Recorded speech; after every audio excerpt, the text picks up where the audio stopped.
Welcome to a brand new episode of Sequel Rights, the podcast where we take a look at the franchises that make you go, they made how many of those? And we give each and every sequel a fair trial. My name is Justin Camps, and I'm here with Elizabeth Helly. And one of a kind, Tyler Hymanson. There is only one. Welcome to There can be only one. There can be only one of a kind. Okay. Welcome to the 201st episode of Sequel Rights. Beep, beep. Yeah, if you guys were here last week, you heard us talk about our 200th episode last week, and we're glad that you came back after all those episodes to hear the very next one. This week, we're talking about the Land Before Time 12, The Great Day of the Flyers.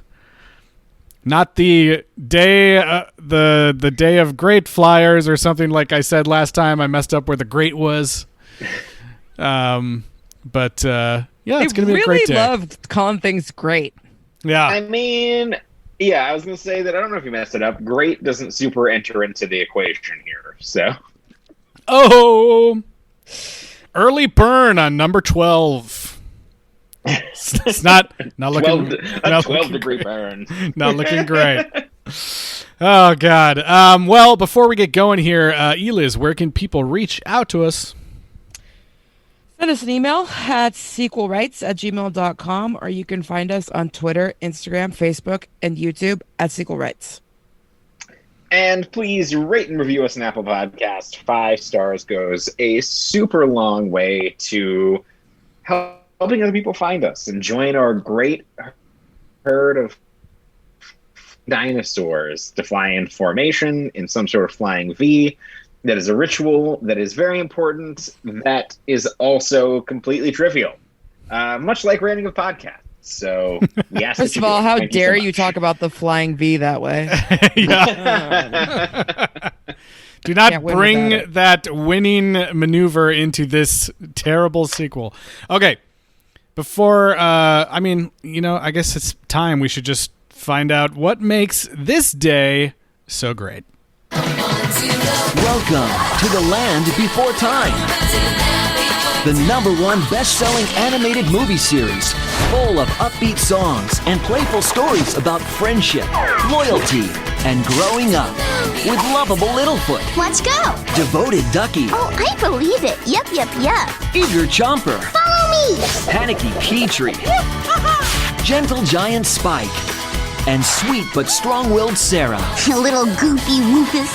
And now, the adventure continues with an all-new movie, The Great Day of the Flyers, with a brand new dinosaur, Guido. Hi. Parenting Magazine calls it uplifting and adorable. A sky-high adventure.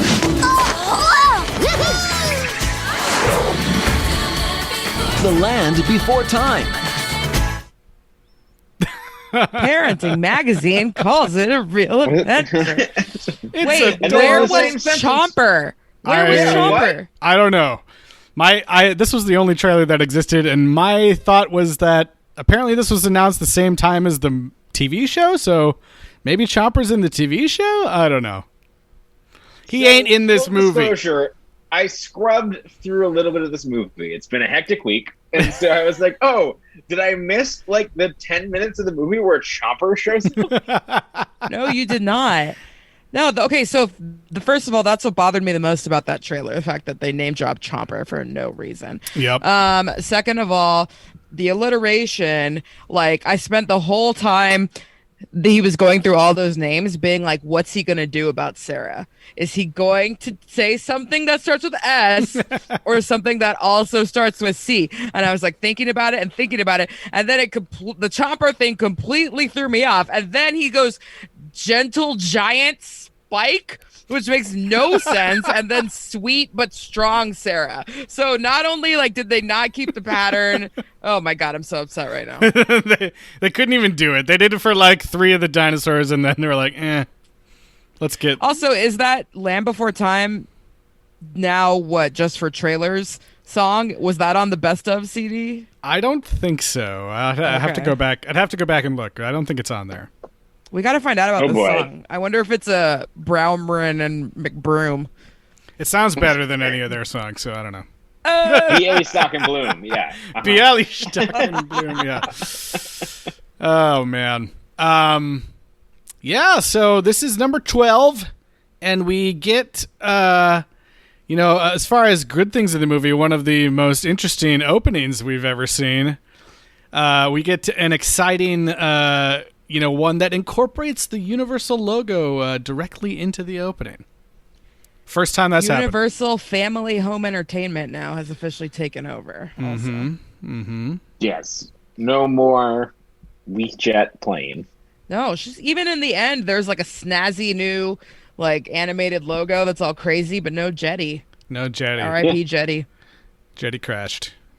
No more Jetty. Jetty had to check into Betty Ford. Maybe she was tired of people calling her weak in her name. Yeah. Well, she should have filed the paperwork to change her name. Yeah. That's true. Yeah. Okay, so yes, the 3D globe then. Yeah, it starts, you know the Universal logo. It says Universal, and the globe spins, and the words come out. And then this time, the words go back behind the globe, and then we start to zoom in. And we see the continents, as they are today, slowly drift back to form Pangea, or whatever the fuck it was called. It's called Pangea. God, what? Did you not go to elementary school? I hate dinosaurs. Oh, wait. You're from Wisconsin, so they probably didn't teach that there. No, since it might go against. Flat and it's fine. Yeah. Sorry. I don't know. There was like a garden and a snake. Or Why something. is there a horizon, Eliz? Why is there a horizon? We can't explain that. Yeah. Oh man. So actually, yeah, I thought this was kind of cool. And we were back into John Ingle for sure. This one didn't sound like, deep fake John Ingle like the last. I'm purposely not looking it up, but how much longer can John Ingle and Kenneth Mars make it? And also, did we lose Grandma? Oh yeah, there's a line where Grandpa's like, we must have. I sure wish Grandma was here to see No, this. but she is there, visually. But I don't think she speaks throughout the whole movie, so we might have lost. Well, she barely speaks Miriam at all, Flynn. anyways. So yeah, Actually, I'm gonna look it up. You should look it up. Wondering. Okay. But yeah, because maybe that line was that was the tribute. Oh, that would be sad in multiple ways. Wait, so what year did this movie even come out? It was on TV. It was this year. It was on TV in 2006 and DVD in 2007. Ooh. Not sure what TV channel aired this, but I don't know.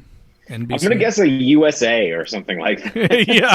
Universal Kids or something. Is that a thing? I don't know. I mean, I think it was for a minute. It was right after an episode of Suits. Hey, this is the guy from Suits. Stay tuned for the Land Before Time, the great day of the Flyers. This is me, the guy from Suits. Oh, okay. I was like, I don't know anyone in that show. So spoiler alert, she's not even dead Meghan now. Markle. Oh. Miriam Flynn is not even dead, but for some reason, she's uncredited in this movie, but it is on her IMDb as voice uncredited for some reason. Here's my favorite thing about that. The best news that somebody is still alive is the way that you just phrased that is, spoiler alert, she's not even dead. I don't know why they just didn't have her credit in this movie. Oh well, whatever. But yeah, there is a really weird line that Grandpa says that made me think did she die? I know, yeah. I think it's at the expense of Daddy Tops. I think that's what it is. Yeah. He still hasn't been called Daddy Tops. It's a weird transition line where him and some other dinosaurs are walking away from the scene, and he's like, I sure wish Grandma had seen this. And I even paused it too because I was like, I paused it and went back because I was like, wait, is that a mistake? Wasn't Grandma standing right next to him in that scene? But it was some other random long neck that had different face. There's some weird just color variants happening here. I mean, speaking of deceased dinosaurs, well, I guess this is a multi-layer point that I need to get to. One, we fucking hated that Daddy Tops and his new girlfriend were the main focus of the last movie. And our main complaint with this series has been that no character connects, no character carries over, and his fucking girlfriend does in this movie. Of that all the story, people. Yeah. Of all of the stories, the aliens, the lone dinosaur, Littlefoot's fucking dad. Nope, all of that. Let's just blow that out the window. But no, like, this random girlfriend that Daddy Tops has, they have an egg, and that's the thing that's happening. So, like, not only do we have to acknowledge, that they fucked, like, he impregnated her, and she, like, pooped out an egg, which is, I'm sure, how it works. That's the technical term. Yeah, I think that's scientifically accurate. Yeah. Right. I'll allow it. It's a lot. I was not expecting that at all, so I was pretty shocked, honestly. I did look high and low for the tiny sauruses. Well, no, because... but I think they just, like, reshaped them into Petrie's brothers and sisters. Yeah. They took over same voices. Yeah, and then it's Those like they're all stompers. They're all different colors. It's the same fucking thing. Yeah.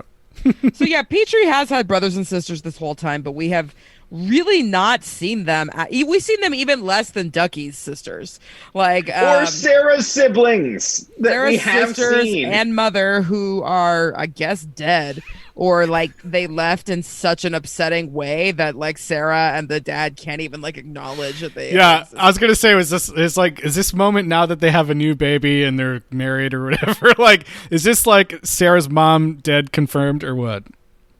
That's what I was thinking the whole time. I guess I want to say she Yeah. left with the other sisters, and Sarah was being a dumbass and stayed with her dad. that sounds like that's in character. Yeah. Yeah, I could see that. Or maybe she really didn't want to leave Littlefoot in them. Yeah, But I that's gotta true. say, That this doesn't- is that the doesn't sound like her. least. In every single movie, like, some of the friends have taken a little bit more focus here and there, but this one is the first time I really feel like Littlefoot was not even the first or second like main character. He was like a afterthought. Like, this was like half Petrie and half Sarah. Littlefoot and Spike are barely in it at all, and every time Ducky is in it, she's being physically and emotionally abused. Yeah. He kind of tries to teach Guido how to swim. There's a moment there that's nice. Sure. I was gonna ask what you guys thought about the what has seemed to have been kind of like a move to focus more on Sarah. Like she had a pretty big storyline last episode, and now this one it's like she's like the main character basically. I don't know what I think about it. I mean, Yeah. We I hated get the it. character focus last season, last movie, and like it's just moving more into that territory. That's how I see it. Sorry, I didn't mean to cut don't you off. hate Sarah. I just hate Daddy Tops. Yeah, he's really Yeah. annoying. And I just like all the cutesy stuff that's happening is just like I can't with this. Yeah, I don't really care much for Trish. She's too cutesy. She looks too cartoony. I don't know. Trisha is the baby. The baby. The baby, Bright yeah. pink baby. That's how you know it's a girl. Super wide eyes. Also, like, maybe it's good Daddy Tops never had a son. Yeah, That's true. Maybe. Hey, there's still time. Yeah, but like, just think how horrible he's been to his daughters. Like, he would have destroyed a son. that's true. He's like one of those dads that always wanted a son and never had one. So then they treated their daughter and like forced them to do whatever they would have made a boy do, and then the daughter's gonna like resent them. Or You whatever. mean every royal family ever for all of history? Yeah. Yeah, he abandoned his other daughters, and then now he has this other one, which like they don't even notice when she like run the. Spoiler alert: the big climax of this movie is the baby just wanders away and nobody notices. Yeah. Except for the unfortunately named Guido. Guido! Okay, so why is he named that? Because this one didn't have any special features, so I don't know what kind of dinosaur he was. This is a microraptor, apparently, according to Wikipedia. It's a little raptor that had a bunch of, feathers and wings like that. I don't know, the like artist rendering they have of it. I guess I could see a Guido in there. Kind of. What, you just looked this up online? It's listed in the Wikipedia, yeah. Oh, Wikipedia, okay. It says like Guido, a microraptor. But why Guido? They think it looks like Italian, so it's like a racist. I don't know why Guido. It's almost always been a part of the name of the dinosaur, like the word. So it's so weird. I think that it might just be ignorant and hateful now, though. Or they just like, hey, Rob Paulson, what do you think this guy's name is? I don't know. I'm feeling Guido. Oh, it says that one of the three species of this microraptor is named M.Gui.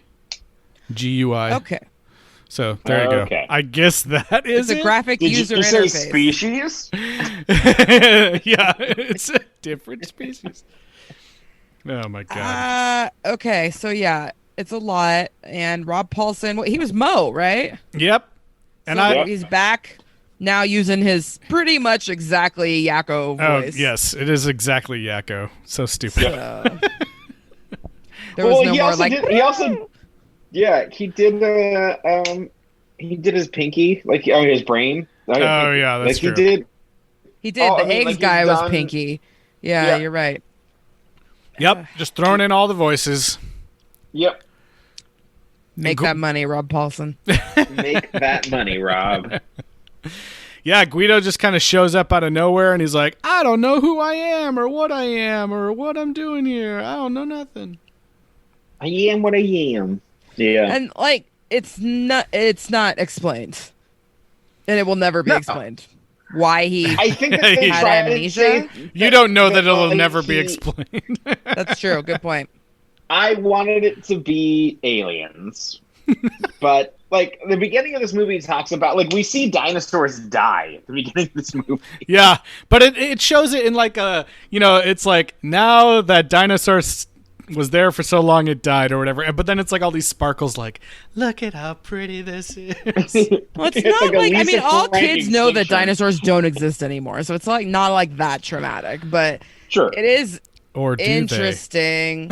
Like, do you think that this was like kind of a response to all those like articles and papers that came out being like maybe T-Rexes were covered in feathers, haha, or whatever? I mean, they were could be covered in feathers. Yeah, I think so. What I got from like the weird opening, we talk about ice ages and things like that. Like I thought where it was gonna go was that it was a story where Guido was like frozen and then like woke up because like they went through these eras and things like that. Oh, but as the movie progressed, it kind of just seemed like that maybe he like sleep flies and he just kind of had like, and he just has a bird brain. It's kind of dumb. I think that's exactly correct. And apparently lost his entire family, and there's no effort to like find them. Right. Well, I mean, what would these kids know about finding families? That's not a thing that they ever go on. They monitoring. literally have done that every other movie. Just crazy. Yeah, but they're not interested about it in this movie at all. They're just like, I don't know. Like Petrie's having a hard time. You can be a part of his family, I guess. So when was this movie in relation to the TV show, Justin? The TV show started in 2007, and this was on DVD in 2007, but it aired on TV before that. Okay, because like I was gonna say, it really does feel like a couple of episodes of a TV show mushed together. Yeah. Yeah, I wouldn't be surprised. Like a Sarah episode about the baby, Petrie episode about the day of flying, and then they're like, okay, let's just make some like connective scenes with this like Guido guy and call it. Yeah, I was like, oh, it's our new cousin. Like, look at this. Leonardo DiCaprio's here for 3 episodes. Yeah. First of all, that was amazing season of Growing Pains. I love Leonardo DiCaprio's art. Don't even try to make that joke because that was amazing television. Fair enough. Yeah, it looks like this movie was out on DVD in February, at the end of February, and that the TV show premiered like the very next week in March. So on Cartoon Network. Synergy. So there you go. A little bit before this, I think, or maybe around this time, I recently was listening to another podcast, the Blank Check podcast, where they were kind of going through the Disney movies, and they were talking about all those like Disney sequels that were coming out like straight to video. And I guess what they did for a lot of them was mush 3 episodes into a movie, call it a sequel, and then make that also the backdoor pilot of the series. So maybe Universal was like, we're gonna do that same thing. Of course, like none of those, like, I mean, okay, the Little Mermaid show and the Aladdin show are good, but like the Hercules show and like, you know, whatever other ones, Atlantis and the, you know, other things that they had, like I think this might be what Uni is going for here. Yeah. So you think then maybe Guido is a character in the TV show? Maybe? I don't know what to think anymore. We were so sure the trio was not going to be here. Yeah. It does seem weird. Maybe they just, I don't know. Maybe they were like, this is one thing that we can't just gloss over. People are going to be like, what happened to Tria? Why isn't Sarah's father like suicidally depressed? Yeah. Because he just would have been casually, like, misogynistic against her and being like, well, like, if we never heard from him again, it'd be like, yeah, he was probably an asshole to her. He'll be like, yeah, she was pink, and I thought that was weird, so, like, I would have said she made it out. But, you know. Exactly. It is a lot like they do, I guess, show that Sarah's dad has somewhat grown, if only by, like, becoming just, like, more chill, because when there's a new person visiting the Great Valley, everyone is like, uh-oh, as Sarah's dad is walking up, because we all know how hateful Sarah's dad is toward newcomers.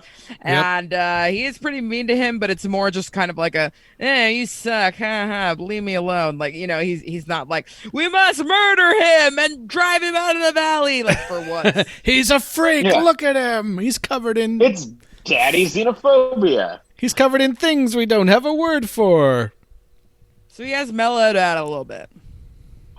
I am a little bit happy that this movie did not try to force feed us some weird nomenclature for sleepwalking. They're just like, it's like he's walking and he's asleep. And I'm like, that's fine. It's lazy, but it's fine. Yeah, but they still managed to put in, like, sky puffies or whatever the fuck they call clouds. Sky fluffies, I wrote it down. Sky fluffies? Sky fluffies. Yeah.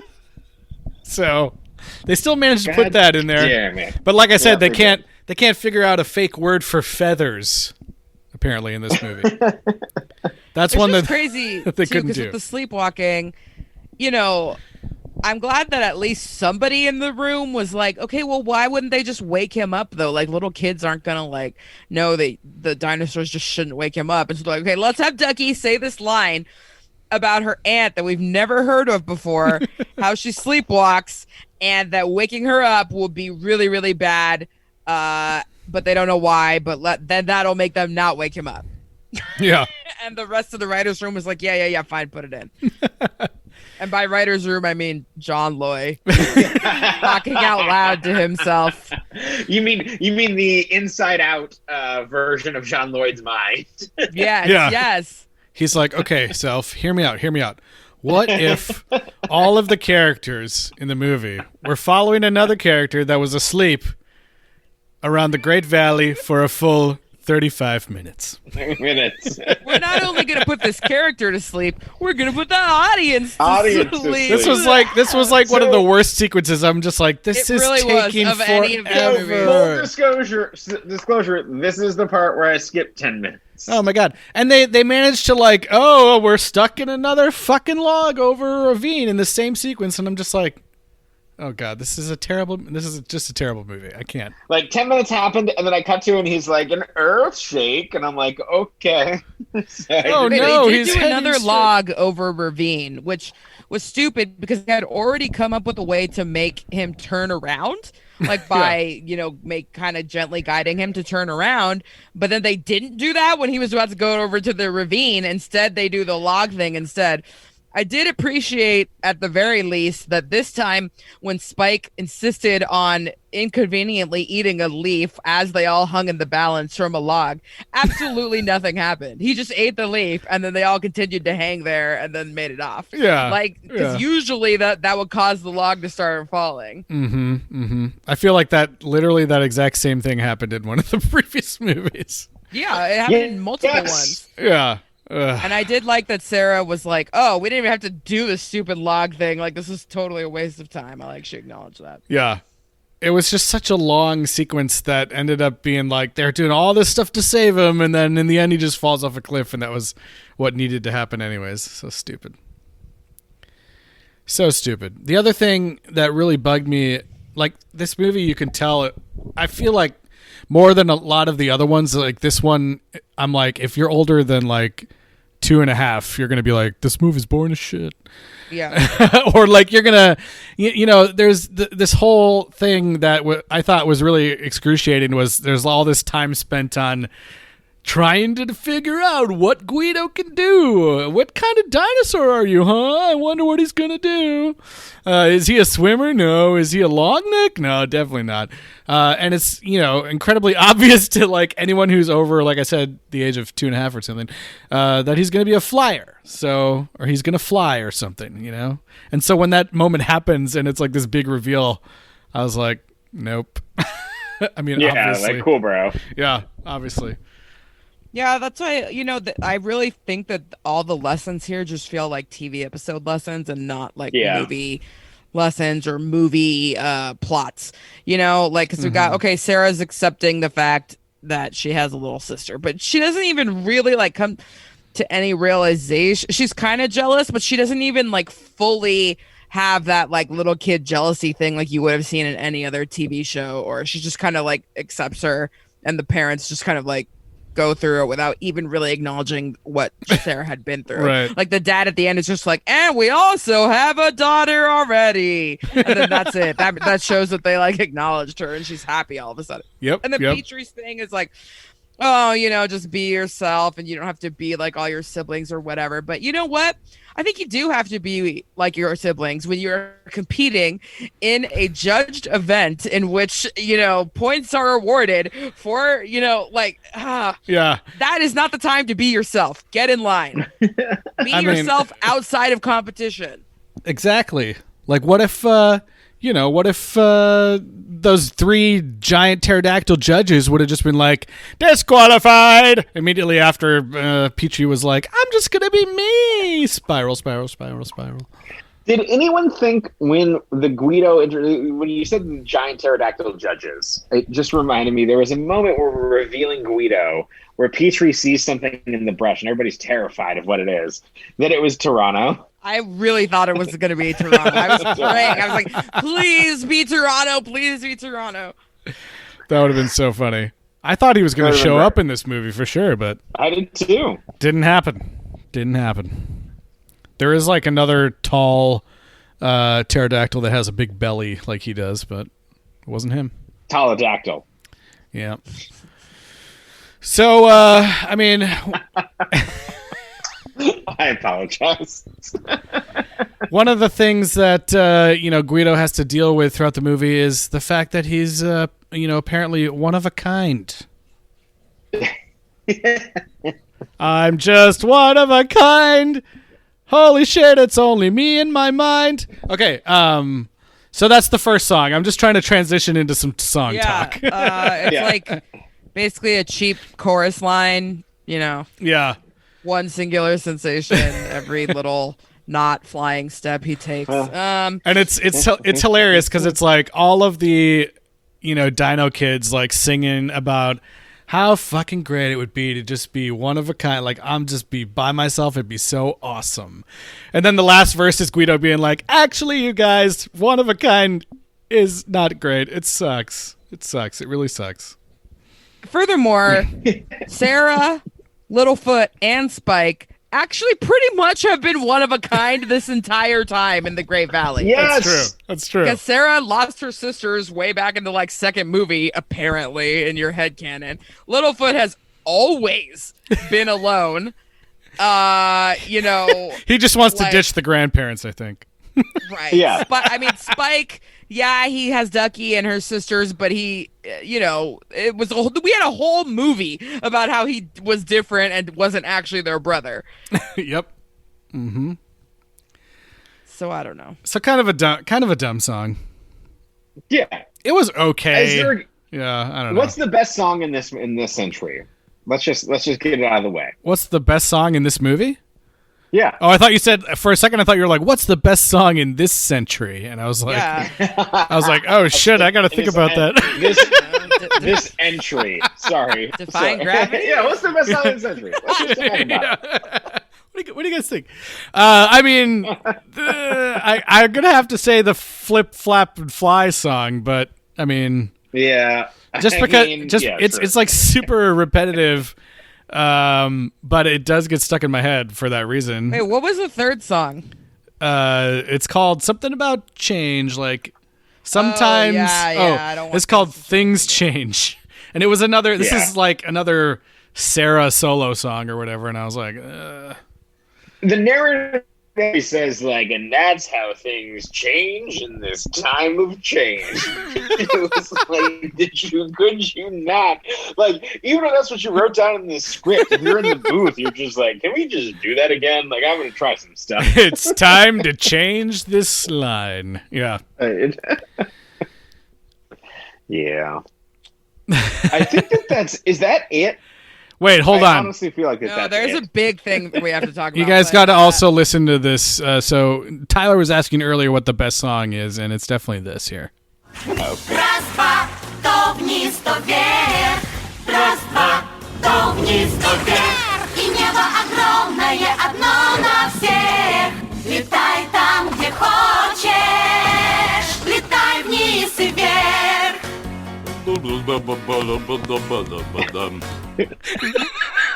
What is that Russian? Yeah. Somebody uploaded this song on YouTube in Russian, and I was like, "Oh my god, you guys got to hear what this sounds like." Yeah, that thing at the end.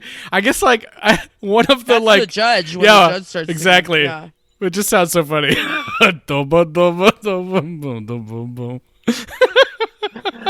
I just thought, David Maybe, Harbour yeah, in Black Widow. sounded so funny in Russian. Okay, I did take like a few notes of minor things. Yes. Go for Okay, it. so first of all, I don't know. Objections? I'm still watching with captions, and for some reason, Topsy is now spelled Toppsie in the captions. So they call him that. Dope. Yeah. So Topsy. Toppsy. Okay, so Sky Fluffies we talked about. Yep. Sky Fluffies. I did like when Petrie said, "Everyone, we have a new member of our family," and the mom said, "I think I'm usually the one that's doing that." that was great. I appreciated that line. Trust McNeil, Petrie's mom, the third Animaniacs, that they can all be here. Okay. So when Sarah's complaining about the fact that her dad and new stepmom don't pay attention to her, Littlefoot is like, "At least your dad's with you." And I was like, Oh yeah. "Whoa!" Yes. Reference. Which, like, at least, you know, like he leaves it there and he doesn't like go on, but you know that like at that point Sarah and all the other people are like, "Oh shit, his mom's dead." Like, you know, like, and his dad abandoned him. Like, oh, we gotta stop complaining. Anyway, but Guido eats a worm at some point, so I guess that's alluding to that he is a carnivorous raptor. Yep. I liked his line about how he doesn't. I don't know about swimming in the place that I drink. Like, that seems real Yeah. gross. And I was like, he's not wrong. That Yeah, and you know, fish have sex in the ocean. What do you know? yeah, Fish. yeah. I didn't think about Um, that. We have an update on Mo Watch. Yes. Oh, no. Mo Thing returns. I wrote. Mo returns this time, and actually gets to sing like 1 second of the Flip Flap and Fly song. Mo only shows up for musical numbers now. So do you think I that this was mean- like trying to be a cutesy reference to Rob Paulson? I think so. Yeah, Because Mo definitely. pops up and lifts Guido up out of the water, right? Yeah. And he says like, "Woo!" Yeah, like something like, I don't remember what he's saying. He says like flip, flap, and fly or something. I don't know. But So there had to have been enough demand from the fans for more I Mo. guess, yeah. I don't know. More It's crazy. Mo. More You Mo. text Shayna? I did. And she just said, Mo! Back to me. It was funny. We're getting enough movies so that we can like program a Mo retrospective here. Yeah. That's right.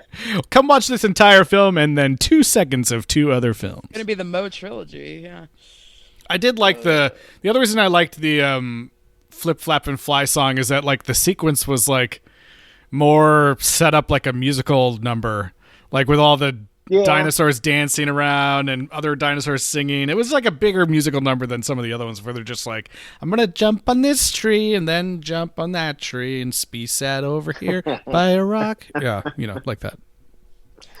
So I sort of alluded to this earlier, but Ducky is like actually becoming like a sad victim of abuse here. Like Spike is just like, okay, like we had the whole movie where she like appreciated Spike, but like at this point, like he needs to change and stop like destroying her because she's a small little like whatever platypus dinosaur that's not like gonna be able to grow if he keeps squishing on her. Then Sarah traps and like squishes her into a tree for an extended period of time, and then she's so like in this abused relationship mindset that later on when they all start walking after Guido in the middle of the night, she's like, wait, I can't do this, like I need to go back and get Sarah or she's gonna like punish me later. Right. Yeah. I forgot about that. Oh man. Yeah, that's not good. Yeah.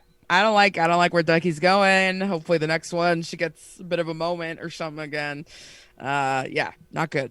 And then the other weird thing was that after the log scene, Littlefoot's like the last one to jump off, and I don't think we've really done this before, but instead there was like a slow-mo where he's like like flying toward the edge of the cliff, like I don't think we've ever done that before. It was so funny. Like I was watching it here, and my brother was sitting here, like just because there's nothing else to do, so he was also watching. And that part happened, and then he was like holding on the edge, and I was like, "This is where he dies." Otherwise, why would they do the slow motion? It's a big deal.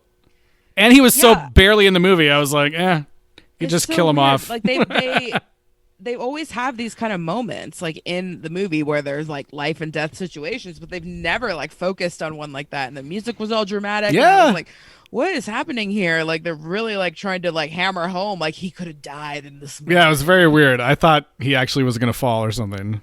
That would have been strange, but Very weird. This is the time where Littlefoot ends.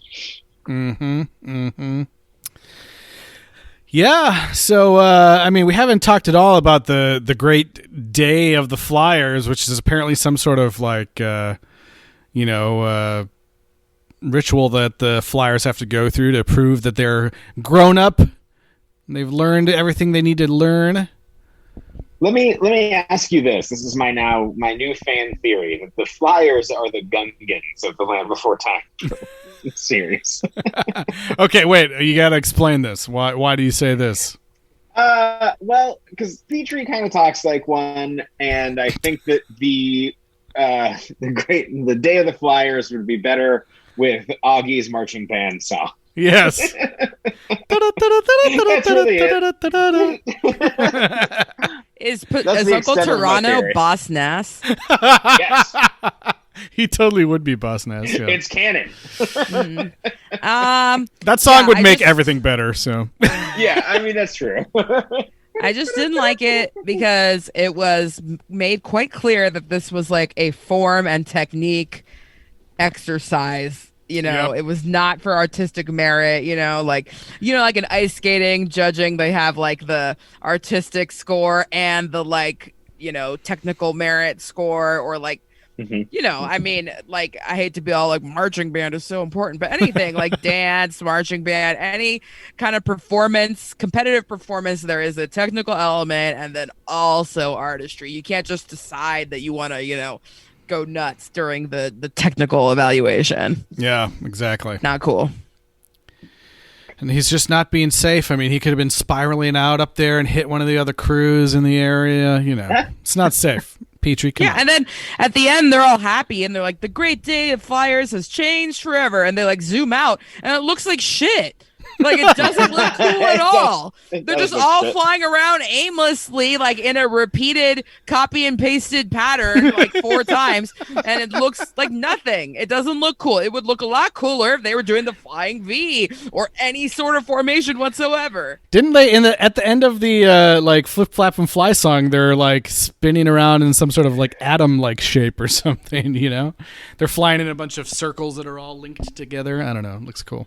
Well, they could have been doing that. They could have been doing that. Yeah. They could have been making, like, you know, spelling out shapes or drones, like at the Super Bowl halftime. You know? Yeah. What did you guys make of that moment? There's a couple times in the movie where Petrie totally messes up the flying and like ends up causing everyone to fall from the sky. What do you guys think of that moment, that one time that it happened, and then like a dinosaur like towards the front of the screen turns to the camera and goes like, strange weather we're having? Which I can't even get the line out because it sounds like it's a joke, but this really happens in the movie. It's like he turns to the camera like, weird weather we're having, right? Kids, rat kids. End scene. No one around him goes like, yeah, it is weird. I don't know. It reminds me of Patton Oswalt's bit about doing punch-up on movies, where it's just like what punch-up is, and they try to do voiceover of just like an elevator like that's falling to its doom, and then someone off the screen just yelling like, ooh, like ladies' garments, second floor. I couldn't believe that. It feels like something that was just, look at this funny line, I guess. I just felt like, you know, Sarah's story was small and inconsequential. Petrie's story was lame and didn't make any sense logically, even though, you know, he learned to be true to himself or whatever. And then Guido's story is just like not resolved. Like, yeah, they found out he could fly, but like, what's gonna happen? He doesn't have his family. He doesn't have a herd. They don't know where he came from. He has amnesia, and he's gonna grow up to want to eat them. The rainbow faces are going to be like, oh no, our xenomorph has been loosed on the planet, and it's going to consume and kill until there's nothing left. He helps change the great day of the flyers forever. And, like, we were so impressed back in the day when they acknowledged everybody's like and Chomper's biology, and they were like, we can't, even though they were like little kids then, they're like, we cannot keep this guy even though he's cute. It's just not gonna work. Like, he, you know, but this guy, like, they're just like, oh, I guess Guido's here. He's one of us. He's one of us now. Guido is not going to be in the next movie. It's just not going to happen. I really hope he's not. I hope he's not too, but who knows? He sucks. Who knows?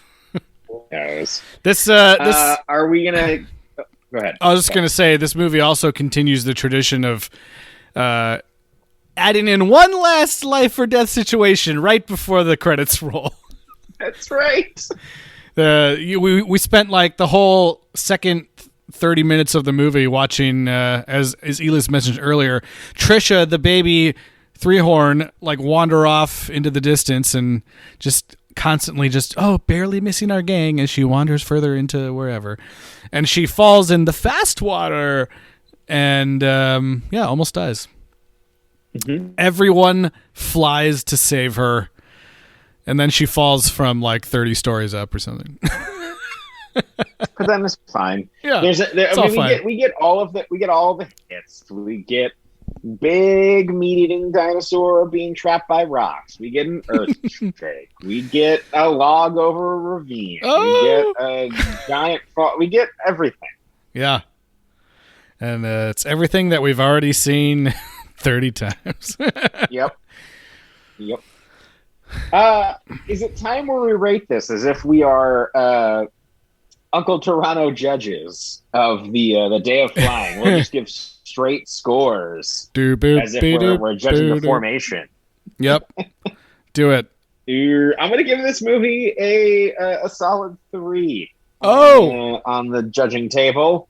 I found it to be repetitive, and as I'm saying it, I'm going to give it a 2. I'm actually going to take my card down, put up a 2, realize that they did not do anything unique, nor did they have anything fun, nor were any of the songs good, but at the same time, it didn't offend me, it just bored me, so it's 2.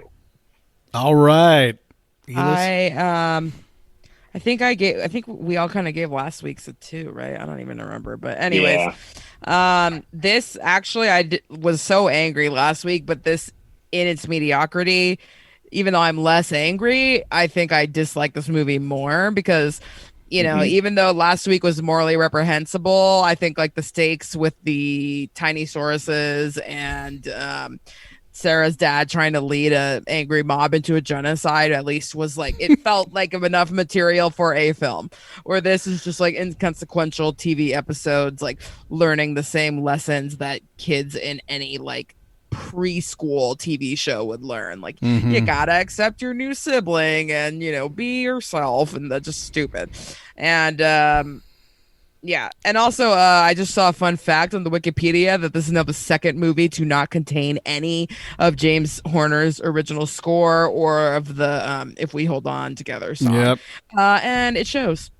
So just saying, it's gonna be 2 for me. Yeah, I'm going to go ahead and, I watched all the flyers go by. I watched them, and I was like, you know what? Also 2. I'm like tempted to give it a 1 because I'm like, so far this is the worst one for me, for sure. But I'm also like, I don't know. There still could be one more. There's only 2 left, but there still could be one more that's real shitty. But yeah, this one, it's just like extremely formulaic to the point of like repeating things we've seen, like I said, a bunch of times. And when Guido shows up, I was just like, oh God, here's the wacky character of the week, basically. And the fact that he just sounded exactly like Yakko, and I just was super bored by him. And, just also maybe because it was just like extremely obvious what was going to happen with his story arc. Like, okay, we're going to find out he can fly or something. So and that's what happens. And there's not really anything more than that. Like Ela said, there's no there's no interesting reveal that we'll ever learn about why he was there or where he came from or whatever. So yeah, pretty bad one. I don't want to know. Yeah. Yeah, I don't really care. I would rather honestly have them take a big swing with something insane and then offend me than to just put out this boring crap. Yeah, for sure. 100%. The only other thing I was going to say is that this is finally the return of the common sense media for the Land Before Time. Oh, shit. Have you been checking every time and they hadn't issued a... Well, I had looked early on and it was like, oh, there's like all the movies in the middle they don't have, and then this one they have for some reason. Okay.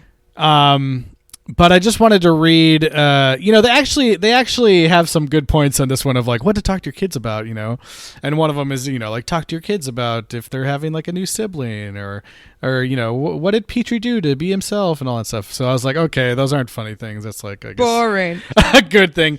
But there's a review on here from a 13-year-old teen. Oh, hell yes. It says written by someone you don't know. And it's a 1-star review, and I feel like this might kind of go with how we're feeling on this. It says, "Okay, absolutely pathetic" is the title. It says, "I don't care if this will entertain kids, and I don't care if it has a Spinosaurus. This movie is a vomit-inducing wreck that makes me want to insert pins into my eyes.